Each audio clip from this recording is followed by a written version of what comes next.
All right, well, let's get this started. I'm going to start by introducing our speakers.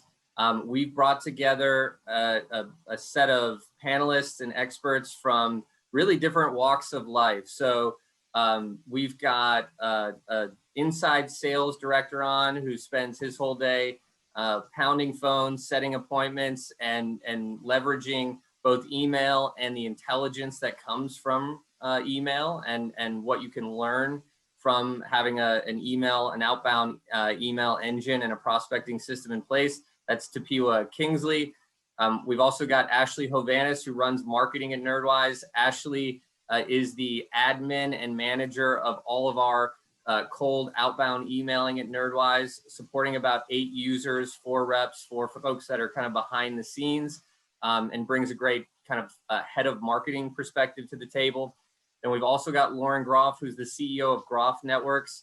Lauren is a Nerdwise client. He's been through a lot of different kind of marketing programs throughout the years, and has had, all different types of experience from, building and nurturing his own email lists over time, trying things on multiple different channels, and has been, experiencing kind of the approach that Nerdwise takes for the last few months. And then we've got Yurii Veremchuk. I hope I got a thumbs up, who is the head of business growth at Woodpecker. Woodpecker.co is a fantastic cold emailing platform that we recommend and use here at Nerdwise. Most of our clients are using as well. And so Yurii brings another perspective to the table, kind of representing the platform, and can speak to, I think, a whole breadth of perspective around technical and best practice and other use cases. So Yurii, Lauren, Ashley, Tapiwa, welcome. I'll call on you guys in a minute. We've got a few topics that we're going to go through. We'll spend about 30 to 45 minutes learning from these panelists, these experts. You're invited to chat in questions throughout the conversation. We'll have a chance for you to participate and ask questions live towards the end. But we're going to go through a few topics. The first is around maximizing campaign performance. And we'll talk about what are those key elements that you have to get right to get big open rates, big response rates, and the outcomes that you're working towards. As part of that, we'll discuss optimizing your go-to-market approach. And so, we've all got a strategy, a business strategy, a plan, a way that we're taking our products and services to market. And we'll discuss what are some of the things that you can do using email to optimize that approach, to get us in front of the right audiences, to get high engagement rates, high response rates, and lead flow. And then also, and I think leaning on our sales folks, and I think everyone who's on the panel represents sales to some degree, we'll talk about using follow-through activities to increase your response rate, increase your meeting flow. And so what are the things that we can do after we send an email or two to drive more engagement, to drive more responses, and to get more value out of that? So again, welcome everyone. We're going to discuss using email to drive business growth, reach, and revenue. And I want to just kick off really quick with our first question. What are the biggest factors in the effectiveness of using email? So if you're looking at your programs that you're running, either Yurii, Ashley, Tapiwa, Lauren, what are some of the big factors that if I'm going to take this on for my organization, for the audience, that I have to get right, that are going to be the most critical to the success of my program? And I'll let anyone who wants to kick that off go for it. Maybe Yurii, maybe we can call on you first. What do we need to get right to have an effective email program? In the short answer, I would say that would have to be the leads, but not just the leads, but we really have to look for the people who are really close to our ideal profile. Basically, when we're looking for the people who are making less troubles for us or staying long with us, and all of those different criteria. And it's ideal, actually, if you look for the people who are in the buy-in window, let's call it so, right now. So the leads who are considering services or businesses like ours, it is really hard to find them, but it does really pay off to put in some brainstorming activities into that. So that would be the first part. And the second part would be the communication, from when we are sending emails, whether or not we could be treated as spammers, and it's our job actually to make sure that we put in some work and make sure our messages resonate with those people. And it also takes some meetings and some tests to do. So if I have to put the most important factors, those two. Nice. So, and just to summarize that a little bit, and I've seen this, you're saying that it's one is who we're targeting, and that we're really just targeting the ideal profile and those decision makers. And I've seen this happen where people kind of cast their net too broad. And so if 50% of your contacts are not your ideal target, if they're not actually decision makers, then 50% of your email campaign is going to be off as well. And then the second is quality messaging and how we're engaging those folks. Ashley, anything you would add in terms of top factors to make sure that your program is successful? Yeah, I would say number one, that you need to have a solid process and system first. If you don't have that, then you're just winging it, and it's going to be a waste of your time. And speaking to make sure that you are reaching out to the right prospects, make sure that you actually know your audience too, so that you can speak in their language to their pain points. You should know their industry, and you need to mention that to them. Otherwise, they're just going to assume that it's another cold automated approach. Yeah, for sure. Lauren, what have you learned in your outbound email journey? What makes for an effective campaign? Yeah, I mean, I definitely think that, who you're targeting, knowing them, and, the messaging, which I just learned from you all, the masters of it, how to get that started at least. And then, but for us, it was not about getting it perfect, because I would have the tendency to just, keep building it, keep making it right, and, sand it down, but never get anything out. So, better to fail quickly and fast and get it out and to learn from it than to not be getting in front at all. And even if that means a couple extra unsubscribes because you went too fast, it's like, well, at least we got out there and are getting people just saying no, or obviously raising their hand as well is your biggest goal there. But kind of like I said, on a similar sort of pedal to the metal. Gotta keep pushing, keep going. Yeah. And then Tapiwa, from a salesperson's perspective, you're getting a lot of this support coming to you. What do you think makes the difference in the email program that we run that makes you more effective as a salesperson? Like, what are some of the factors that make your life, from a marketing standpoint, that much easier as a salesperson? I think for me as a salesperson is the fact that I get a warm list to engage with, right? So if we order a list of, let's say, 200 prospects, and if we know that 500 are not even remotely interested, I get to then only call upon 150 people. So it saves me a lot of time in terms of who I'm actually reaching out to. It makes me more effective as well. And the fact that within the Nerdwise system, I'm able to know who's our top most engaged prospects. That's the benefits of having an email system like that, which, after a certain campaign, exactly how many touch points you've done, and how many people are actually responding or opening, even if they have not requested a meeting or have not responded to those emails, that there's some sort of interest, and who's obviously unsubscribed. So I think it just, from a sales perspective, having an effective email system is important for outreach. It just, for your sales team, for your sales leaders, it means you can be more targeted in your approach to actually get those, prospects within your funnel as well. So that's what I would say for me has really helped. And obviously, I use email not even for only the calls, but obviously the outreach after that. If someone asks for more information, so I just think it's a lot more targeted. You save yourself a lot of stress and no's and worrying about prospects that don't really care about your product in some cases, through that warmed up list that I get from the email campaigns.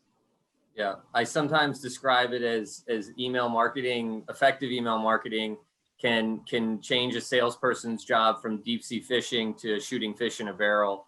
and it can kind of help kind of weed through those folks that are not interested, that are not engaged, and then give the sales team that list that is engaged. Now, one of the things Lauren just said, Yurii said, Ashley mentioned was and I think you touched on it a little bit as well too, Tapiwa, but is messaging. And I know a lot of people are curious, you know, what's the best template? What's the message I should be using? You know, they're always curious, like that's going to be the secret sauce to an effective campaign. What are some kind of strong elements, or on the flip side, what are some elements to messaging that you should avoid using to have effective messaging, be it subject line, core message, calls to action? Like, what are some of the little things that make a big difference in your messaging to make it effective? Yurii, you want to take a stab at that one? Sure. I think in this time, it is all about pattern interruption. There's so much templated outreach that people tend to recognize it. So if you're really like doing the job of standing out and doing some research, sometimes it might be not enough, because I mean, hey, you've done some research, it's cool, but your value proposition, the later part of your message is basically doesn't say anything or just doesn't resonate with that person. So how do you overcome that? And I've noticed myself that it's all about being authentic and just writing emails that you would want to receive, and some elements of it would be just as plain as simple, avoiding using some spammy words that might just trigger your inner spammer, and maybe using some shorter emails for some businesses. I mean, it's not really about the size of an email, but if I would have to say, like, put some statistic into it, I would say shorter emails are performing better, but it's not all the time. And first sentence is very important. It's just the way we read our emails. So the subject line is important for opening our emails. And then within those first sentences, we either engage more into email or we lose the interest. So it's also the first sentence is important. Then really making sure that you have a smooth transition into value proposition, understanding the business and showing them something that they might be, how you can help them or how you can solve some kind of challenge that they're facing right now.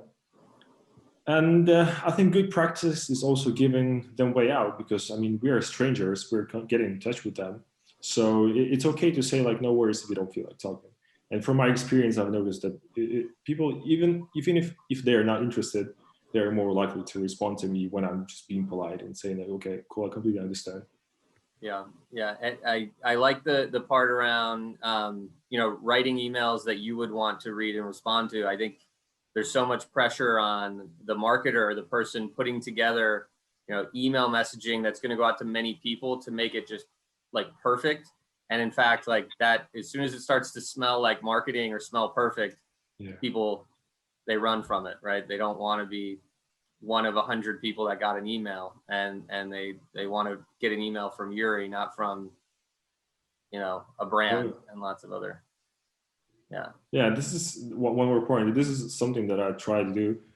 Try not to show off as a marketer. So I'm just like, instead of having all like, capital letters at the beginning of the words in the subject line, I'm using all lowercase. I mean, so it's already a pattern interruption. So, hey, just bring in my personality into it. Yeah. And Ashley, from a messaging standpoint, what have you found? Anything that Yurii didn't mention or that you would suggest folks get right in their messaging? I would just stress the subject line. It's the first thing that they see, and it determines if they even open your email. Because if you don't get that right and they don't open your email, it's all wasted time and effort.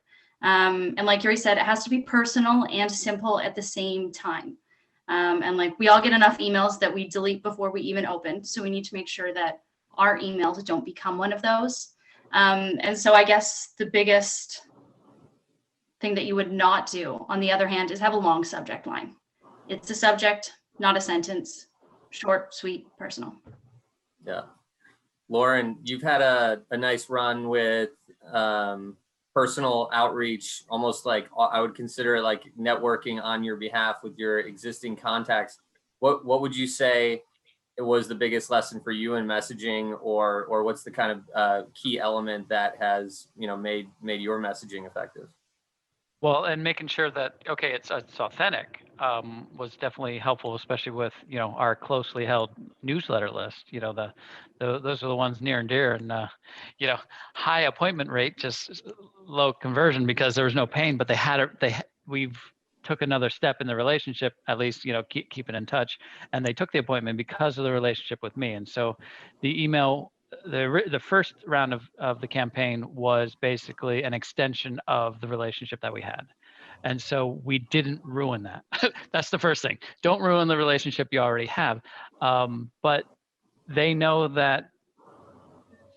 So working on that, bringing that to the more cold list, how can I provide the value that is already in that relationship? How can I hint at that value? I mean, I'm able to do it when someone says no and say, hey, how's your business? And start really, diving in.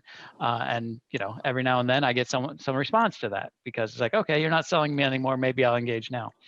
And the aspect of, the polite and engaging, making that an extension is definitely a thing. But the key to it is, even if you can in the messaging, provide value. That's a lot harder, but at least make sure that what you're selling, the appointment, in our case, is of value, regardless of eventual outcome with Groff networks or not. I want to make sure that we are providing value and starting with the value proposition first. Yeah. And Tapiwa, anything that you'd add? Yeah, I mean, I'm not heavily involved in campaigns, but a thing that I think many companies, mess up sometimes is like the font. It sounds super simple. Just keep the same font, same size. It says a lot to whoever's reading your email. If things are not in the same font, it shows disorganization from the company that's reaching out to them. So it's just something so small that you should take into account when running email campaigns.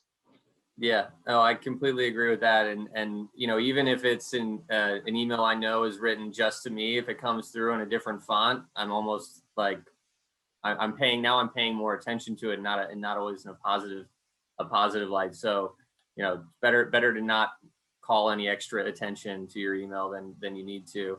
I think one thing that wasn't brought up, but I see this being super valuable for the salespeople that we're supporting, is the call to action. And so, asking for actually asking for the meeting and asking for it at a specific time and making it a small ask, not, can I get 30 minutes on your calendar, but do you have 10 minutes this week? I think I would add that as a call to action. We got one question. I see a couple that have come in. What are your thoughts on providing links within the email? Anyone want to respond to providing links within the email? Yes, absolutely. It's something that you can track.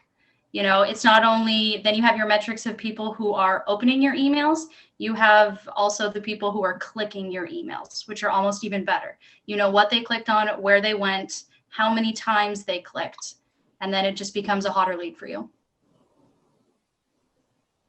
Yeah, I completely agree with Ashley. You have to use some links in your emails, though.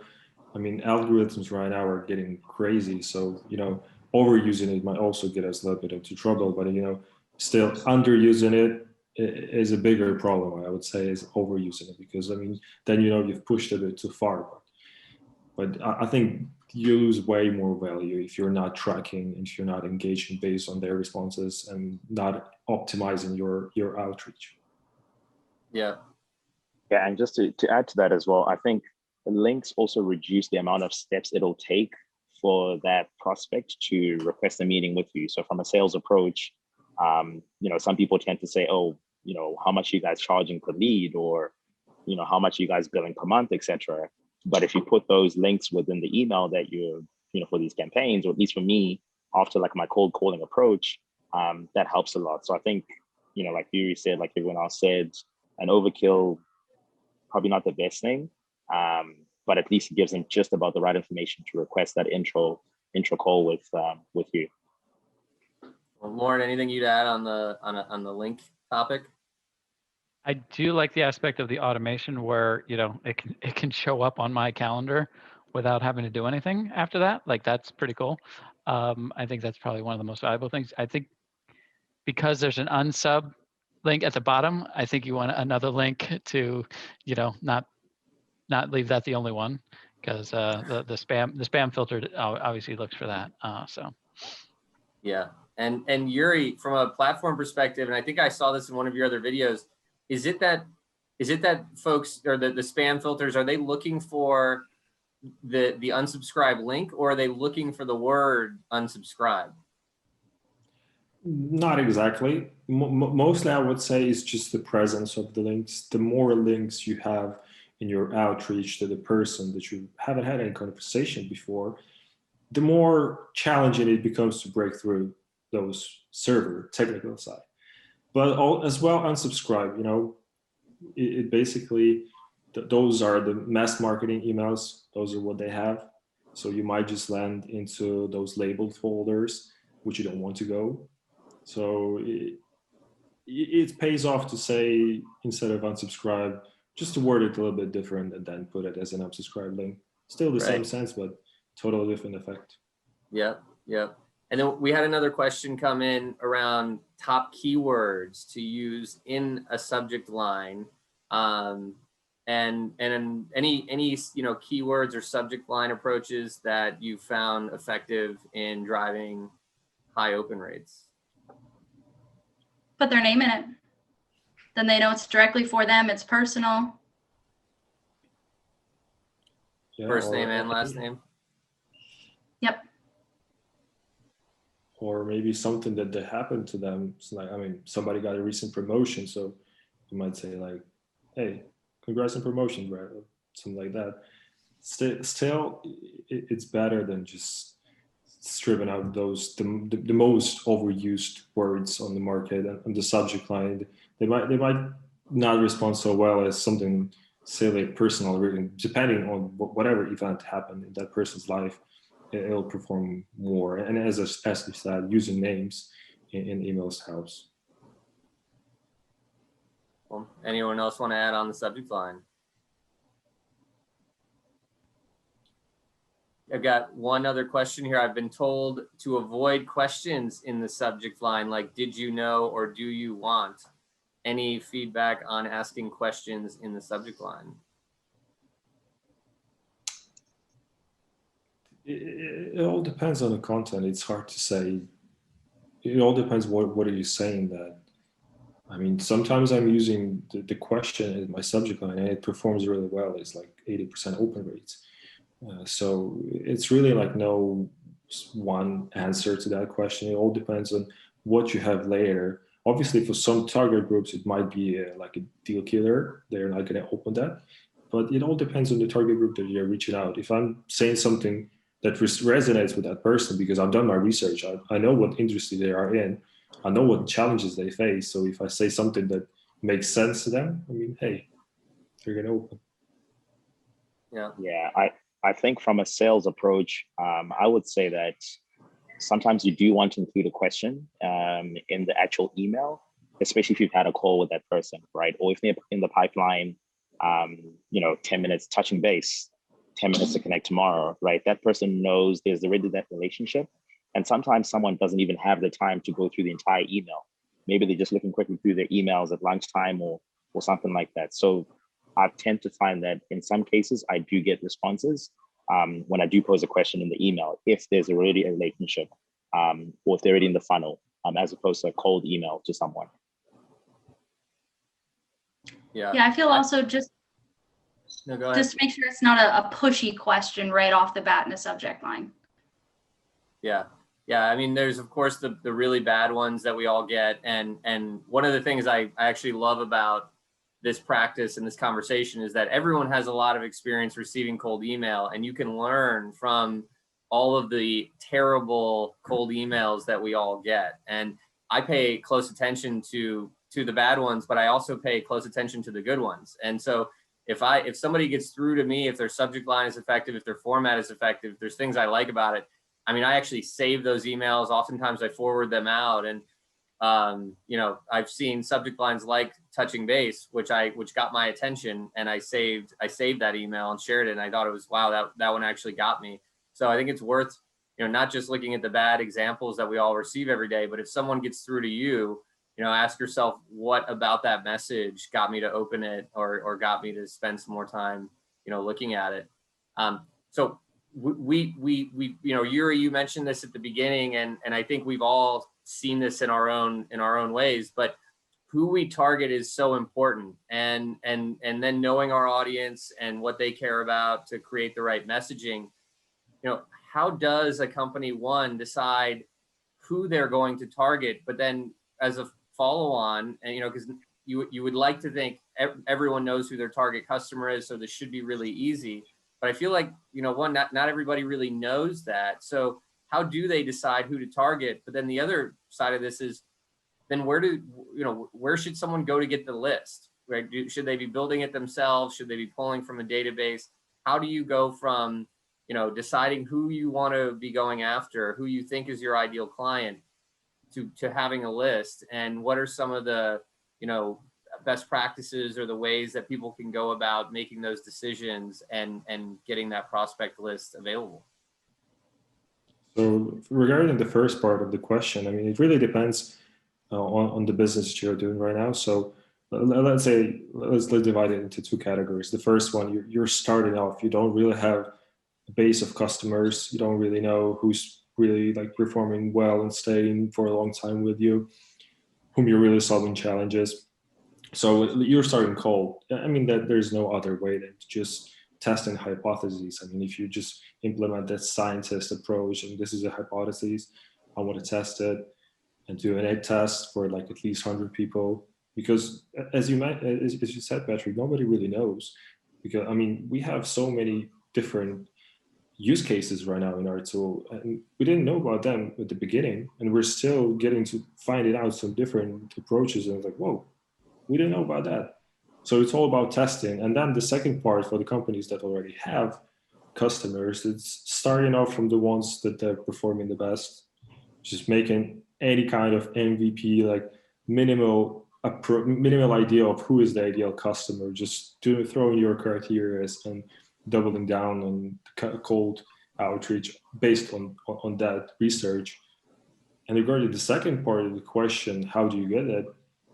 I mean, for some businesses, I would totally recommend doing it yourself first, because starting off on the big scale, you really need to know on what you can double down.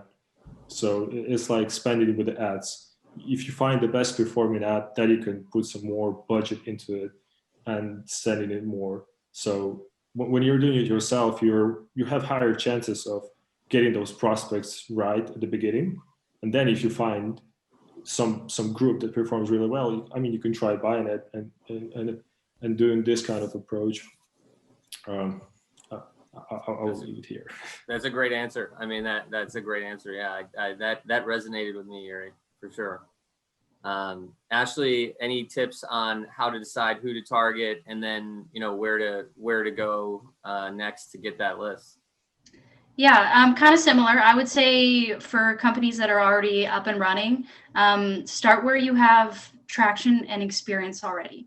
Where you have clients and case studies that you can reference, so they know that you're not just fishing, So start with what works. And then from there, you could branch out and test other markets, but get your process and your messaging and your outreach down first to something that works.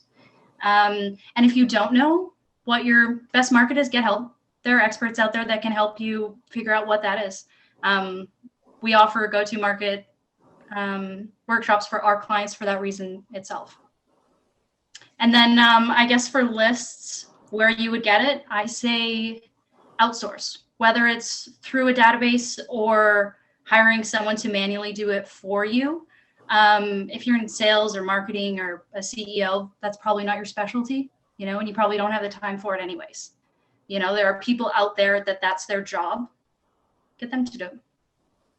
Yeah. Lauren, anything you'd add on deciding who you target, and then where you curate or procure your list from?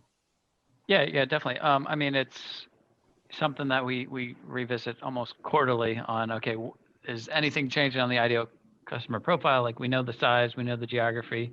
And we've been stretching the geography based on, just people aren't as concerned about, well, you're not here. It's like, that's the one benefit of COVID for our services, IT support services. Obviously we've been able to do it 98% remotely, all along, but now, the mindset isn't, hey, well, you're not down the road, you're not closer. So that has definitely matured the potential for us. But the aspect of building the list has always been, I love getting out and about and shaking hands and networking and the like. So we got to make sure that we capture those, the business cards that I bring back. But we've always done lots of, inside sales where, okay, we'll buy a list, feed it and start working through it and qualify it. Start qualifying it that way. So, a lot of what we're building on right now is, okay, we actually have a whole list of qualified, but because we were calling them, 5 years ago or whatever, the focus wasn't as much on the email initiative. It was more the dialing. So we literally don't have emails. So, Nerdwise is helping us enrich that list now because we have a good 1,200 names that I'm pretty sure they're qualified. And we just need to now, get them, get some emails in front of them. So it's everything. Like your list is definitely where you start. All the referrals that you've ever gotten, and all the networking people, that kind of stuff. I definitely say that the hottest and the warmest start there. But then at some point you got to get names to start qualifying, and whether you're doing that with someone picking up the phone or even qualifying somehow in an email campaign, those you got to whittle that down, and then you have your list that you just keep working at. Yeah. Tapiwa, anything you'd add? No, I think I can speak more on the go-to-market strategy. For the people obviously that have companies that are up and running, get the small wins. If you already have a clientele that's, for example, focused on 10 to 20 employees within South Florida, then keep going for more of those companies, because whoever you're reaching out to will see that credibility as well. So I would say that's for that. And obviously for the people that are still up and running, still trying to build up their clientele, maybe like a new startup or company that's just brand new in general. Again, like Ashley said, seeking help, right? There are people that are business development consultants that will help you, but a lot of it comes from actually doing testing on the ground, speaking to people, surveys, and actually figuring out the people that you think you're going for, do they actually see the value prop that you're preaching about? So that's what I would say from my perspective. Yeah. Yurii made a good point around the use case of some startups really don't know and they have to test. And I think, and Ashley, you said, there's experts out there that you can call on. I think both of those are absolutely correct. And I have found that, one, you can talk to those experts and people, look for people that are in your business that are 5-10 years ahead of you, but also go look at their website, see if they expose their go-to-market strategy. So we met with a startup a few weeks ago, and essentially they had a social listening tool. And social listening tools were really popular like 10 or 15 years ago. And so I went on and we looked at a bunch of the legacy players in social listening, and you could basically see their go-to-market strategy painted out on their website of where they had found traction. And so sometimes kind of seeing where other folks have been before can help you de-risk some of that. And I want to spend, maybe the last topic talking about how we can drive more replies and more meetings using follow-through activities, and how we can support sales with email and really drill into that. But before we do that, what are some of the other use cases for using email to drive your growth? So of course, we can go cold and we can ask for meetings and we can use it to try to create, generate leads and opportunities. But what are some of the other ways that you can use email effectively to drive growth, reach, revenue that aren't necessarily sales related? So what are some of the other tactics, use cases that you guys have found fit into the narrative to use email to drive growth?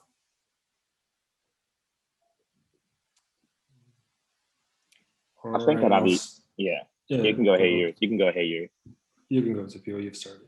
Okay. I think one of the things that I would say another use case for effective email outreach is for events, right? Sometimes someone is not necessarily a customer or prospect, but they may be in the similar industry that you are sort of like great at in terms of your expertise as a company. And so engaging with those people, building a rapport and a relationship with them just keeps it in the back of their head that your company actually exists. And it also just brings value to people that are within your industry. Sometimes it's not all about getting the sales approach, but you never know sometimes where your requests for meetings are coming in. It could be someone that, yes, they may not be in pipeline, but they attended one of the events and they had good things to say about, some of the things you said in that event or whatever was done or whoever was a part of that panel. So I think it's just sometimes building that relationship with key stakeholders within your industry, just building credibility, even if it doesn't end up in a sale, it just builds that long-term relationship from afar. Yeah, just sharing additional value, sharing the recording of an event like this to all of our past leads, just so they have it, giving them value and they have this information and the tips, and not even going for the meeting, just giving them the recording so they have it. It still keeps Nerdwise in the front of their minds. It still keeps you connected. Yep. Yeah, just getting any kind of value to them is really helpful. I'm not going to go deep into marketing and how to build newsletters now, but I really want to touch on the point that Tapiwa mentioned, because really using emails to build a relationship, not necessarily with potential clients, but maybe with other influencers, people who are in your niche, in your industry, and it really opens up for the future possible cooperation that might bring us some customers, that might bring us some recognition. But it just all starts from, hey, how can we just possibly cooperate together to see and get some results for both of us and bring some value to our target groups. And it really opens up tons of different ways for doing podcasts, webinars, mutual exchanges, blog exchanges, just tons of stuff. Yeah. Lauren, other use cases for email, you mentioned your newsletter list. What else have you found, or what else are you doing with email to drive Groff networks forward? Yeah, we do some event marketing as well. We have kind of the open networking twice a month, where I partnered with another local company, and then we do like a once a month executive only type event, and getting the word out there is definitely for email. Email has helped. I mean, because we try to push it on social media, but being able to at least put something out there from me, directly to them, the individuals that I'm targeting, to make sure that they know it's coming, and get even a no, grab me for next time is really valuable as well. So what, I feel like a lot of the use case, and I look at this as there are sales activities that, like many other things, many other activities, that there's now technologies that can help us, either do our research in bulk, so we don't have to do one-on-one research of our prospects, and send emails that are, custom, and so we don't have to send one-to-one emails, and that can make us more efficient as marketers and then as salespeople. But most salespeople aren't running their own, cold outreach campaigns. They're not running their own marketing campaigns. Now, maybe some of them are, and they're hacking it here and there, but I think at large, it's marketing that's driving the program for sales teams. Now, what should that relationship look like? How should marketing be supporting sales with email, and how does that look? What should that relationship look like? Anybody can take that one. I think that they definitely have to work together. The end goal is the same, and their performance most of the time is measured by the same metrics. We want new leads. We want to close deals. So I feel like when sales is calling on these leads, they can call during and after the campaign is going. If they're clicking, if they're opening, call them. If they have been engaging, but they haven't actually responded, call them. you know? And then if you still don't hear from them and say Tapiwa has called multiple times, we've emailed, 1 month, 2 months later, we go and do a check back, maybe that's the time that they're interested. We recently ran a campaign just on checkbacks that were from a month later. And it performed almost better than the original campaign. So I feel like they just have to mesh together and work together. Yeah, definitely. Checkbacks is something that I see people not use that often, but it's really a valuable and powerful tool to just reconnect with people, see what's up, because things change and their needs might have changed. So that's for sure. And a lot of things, what I see missing sometimes, because we have in our company the inbound, so the leads, sales leads that are coming from the marketing, and that's obviously have to be like a combination, like a hot chocolate and Christmas. It just has to go together. The teams have to do brainstorms, just have to constantly get in touch and see what quality of leads that are bringing. But from the outbound point of view, that the sales that are reaching out to customers, to cold customers for ourselves, we also have to get close to marketing and see what are the ways how we can enhance or augment that ability. For example, for the leads, that they are not leaving any kind of sites, for example, because when the lead comes through a marketing funnel, they go to the inbound, but people also visit your website and don't leave any kind of sites. So cold outreach can help you reach them. There are tools on the market that can see who's visiting your website. So you can just basically just reach out to them. You have chats on the website, so the sales can just, if somebody's staying on the website, scrolling down on your page for a long time, you can just reach out to them from the salesperson, because the salesperson has the skills to approach that person, start a conversation. Well, obviously, different people do it in different ways, but this is kind of the way we see this cooperation working together. Yeah, I absolutely agree with Yurii and with Ashley. I mean, for me, within the system that we work with at Nerdwise, you know, Ashley's efforts on the marketing side supplement what I'm doing. Again, it's the whole point of working smarter, right? Which means that calling upon the prospects that are the most engaged, and obviously that comes a lot from the marketing efforts of the marketing team. And so I highly recommend that sales teams work with marketing teams, because again, like Ashley said, the goal is the same. We all want to increase the company's growth. We're all working towards the same things. And so we can use each of our different skill sets within our different functions to be able to, you know, drive towards the same common goal. Yeah. And Tapiwa, how do you like, kind of on the street view, when a campaign is active or ending, what is your follow through activity like? You know, if you're seeing that someone's interested, what are the things that you're actually doing, right? I mean, there's emails that have been sent and received and engaged with. Where do you pick up, and what are some of the things that you do to drive? By the way, these guys put 22 meetings on my calendar last week, and I'm actually, my eyes twitching from trying to keep up with all the meetings and all the activity. I was complaining earlier, but I mean, you guys are putting huge points on the board. So what is it that you're doing off of those email campaigns to get those meeting numbers? Again, I think it's the most engaged, right? I always look at who are most engaged prospects. So if someone is opening up our emails a lot, or, you know, clicking on our website links, or spending a lot of time on the website, etc., for me, that's a green flag, right? That's a green flag for me to actually like reach out to that person, whether it's on LinkedIn or calling or whatever the approach is, and getting a response, right? Because I think at that point, someone is showing that interest, but perhaps they're not yet at the point when they're ready to make a decision. So you could maybe make it easier for them by being that source of truth, where they can ask you questions while they're still interested, because who knows what can happen in the next week, right? If that person is, some life event happens, they lose interest, right? And so I think calling upon the most engaged prospects and looking at those metrics, tracking who exactly is engaging with your campaigns, for me, that's the process that I use. And then from there on, it's more of, once the campaign is done, reaching out again to those engaged prospects.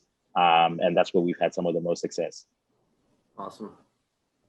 Lauren, anything you'd add around what the relationship between, you know, the email program and your sales efforts, or what you think for other folks, what that should look like? I mean, but marketing always meant brand awareness and top of mind. Like for so long that's what it meant. And you know, maybe direct mail was about lead generation, but actually email to lead generation is relatively new, at least for me. You know, it's powerful in that it is sales. Like just because I'm using a different tool, you know, doesn't mean that we put up a line between marketing and sales for us. Like it's literally, this is lead generation, you know, using the keyboard instead of the phone. Like it's the same thing. So, I mean, obviously we're a smaller organization, you know, overall. I have one sales and marketing assistant. So again, the lines are blurred there as well for us, but that aspect of understanding that marketing is the first piece of sales, in that, you know, starting to produce and get that activity towards lead generation, I think is important to keep in mind. I mean, unless you just want brand awareness and top of mind, and you know, that's a whole nother ball of wax. But if it's about lead gen, then yeah, I like considering this type of email marketing sales.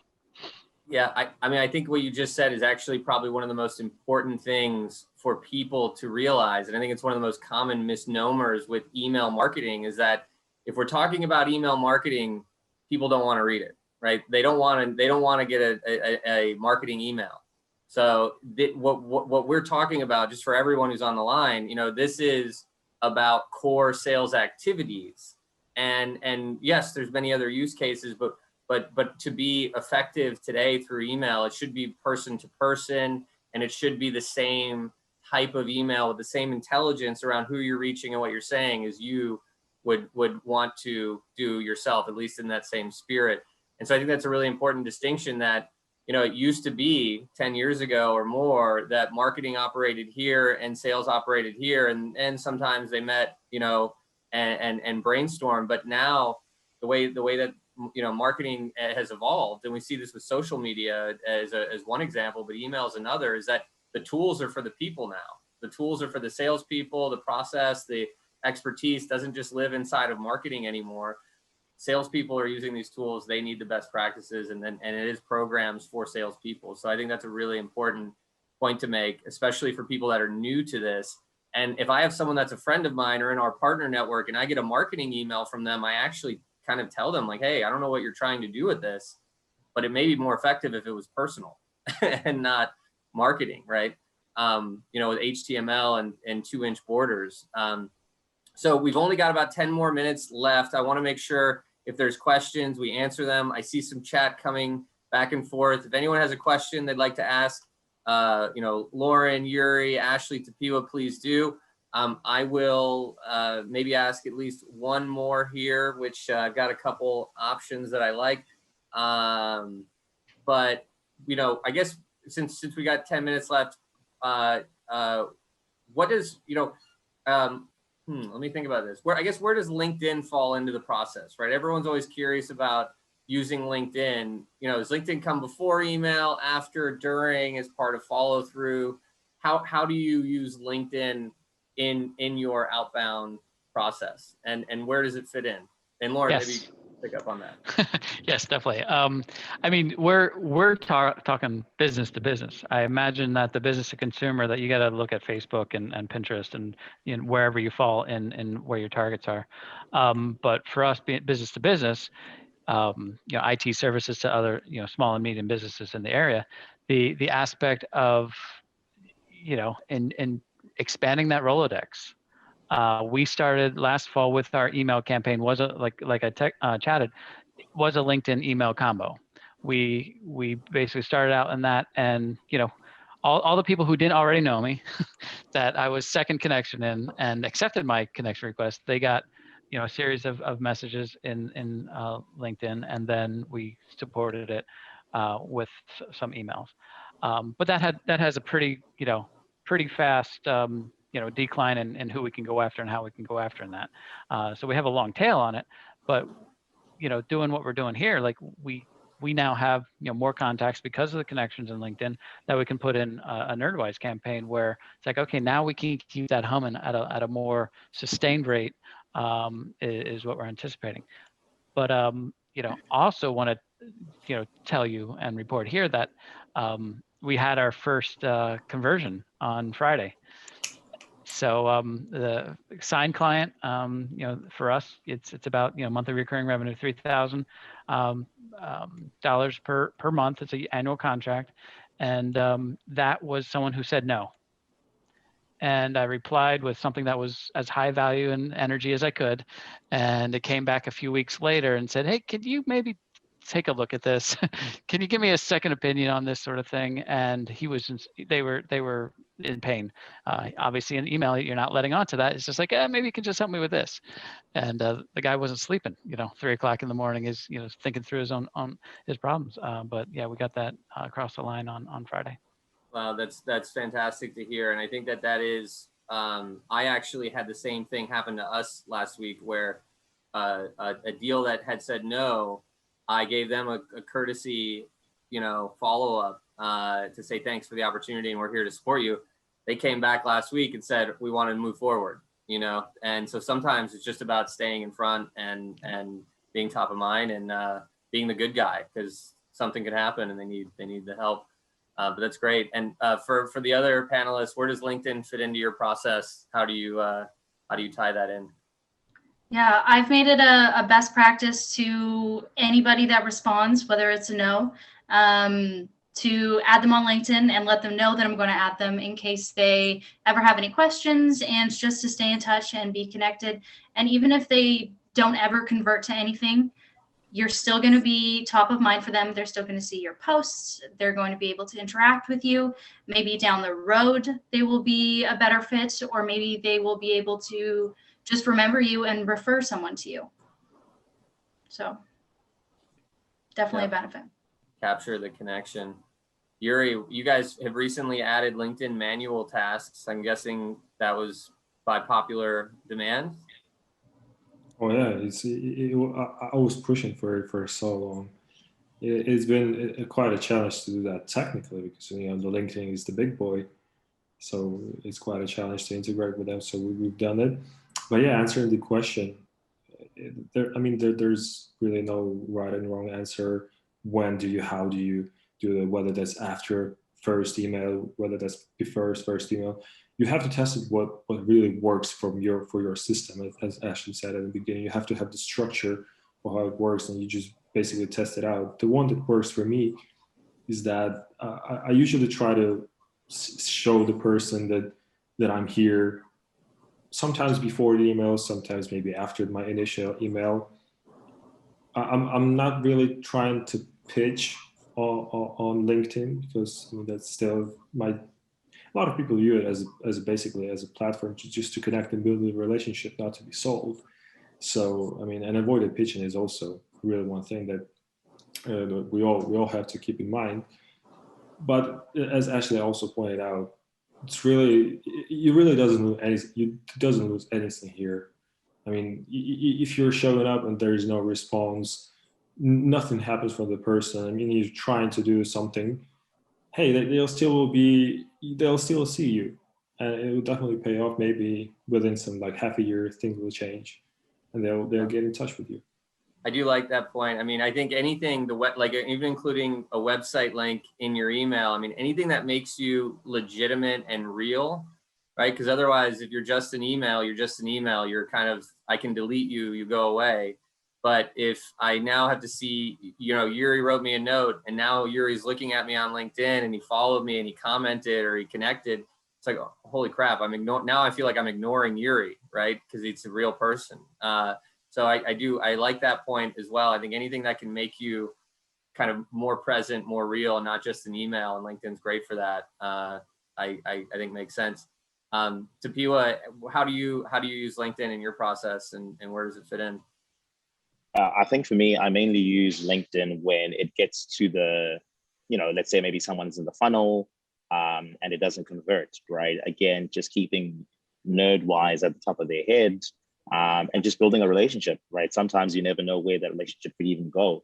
That person might be your coworker someday, right?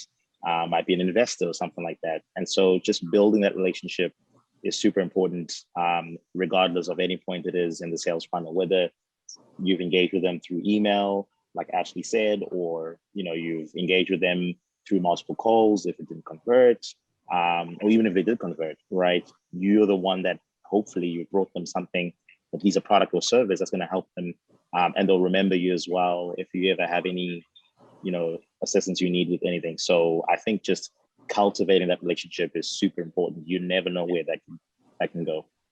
Yeah.